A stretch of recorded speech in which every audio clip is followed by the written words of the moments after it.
Hello, welcome back to my another daily blog. চলে আসলাম আরেকটি blog নিয়ে। এটা একটা দাওয়াতের ব্লগ ছিল। সো সবাইকে কোথা থেকে দেখছেন অবশ্যই জানাবেন। কেমন আছেন সবাই? Hope you all are doing well. আলহামদুলিল্লাহ, উই আর গুড। চলে আসলাম আজকে। ইট ওয়াজ এ স্যাটারডে। সো একটা দাওয়াত ছিল। তো আপনারা দাওয়াতের ব্লগ দেখতে খুবই পছন্দ করেন, সবাই আমাকে টেক্সট করেন। সো এই জন্য আমি আরেকটা ভিডিও নিয়ে চলে আসলাম। আজকের ওয়েদারটা তো অনেক জোস ছিল, আমি অনেক এনজয় করেছি আমি। সো এই যে আমি চলে যাচ্ছি গাড়িতে করে আমার হাজব্যান্ড সহ। So it was a good day, আলহামদুলিল্লাহ। গাড়িতে যাচ্ছিলাম আর পুরনো স্মৃতিগুলো আমাদের মেমোরাইজ করছিলাম। সো আফটার মাই এঙ্গেজমেন্ট আমার husband he was like my boyfriend. So আমরা অনেক সময় একসাথে পার করে ফেলেছি, আলহামদুলিল্লাহ। প্লিজ মেক এ দোয়া ফর আস অ্যান্ড মাশাল্লাহ বলতে একদমই ভুলবেন না। May Allah protect from all evil আইস।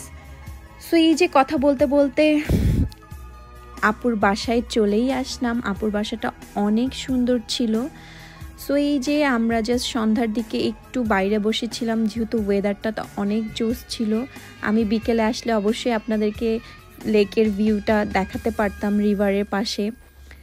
আজকের দিনটা তো অনেক সুন্দর কাটালাম আমরা। এই আপুটা হোস্ট করছিল, অনেক আদর ভালোবাসা এবং মায়া দিয়ে আপু রান্না করেছিল আজকের ফুডগুলা। এত মজা হয়েছে, সবাই মিলে অনেক আড্ডা দিয়েছি, গল্প করেছি, ছবি তুলেছি। সো এখানে অনেক বড় বড় ভাবিরা ছিল। সো অনেকেই ছিল, অনেকে ক্যামেরার সাই ছিল। সো অনেক মজা করেছি আজকের দিনটা। সো বিদেশের জীবনে প্রতিদিনই আমরা ট্রাই করি, আমরা সবাই সবার জায়গা থেকে অনেক কষ্ট করে, অনেক এফোর্ট দিয়ে সব কিছু করি।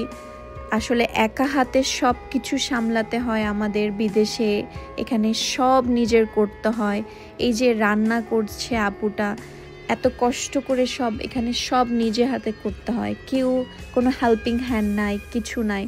সো তারপরেও যে আমরা এইভাবে একসাথে হতে পারতেছি, sometimes it's really blessing for everyone. কারণ আসলে ফ্যামিলি ছাড়া বিদেশের মাটিতে স্ট্রাগল, ইটস রিয়েলি হার্ড। সবাই সবার জন্য দোয়া করব, সবাই সবার জায়গা থেকে সবাইকে অ্যাপ্রিসিয়েট করব। ধন্যবাদ সবাইকে। Thanks for watching my video. Next কোনো একটা ভিডিওতে আবার দেখা হবে।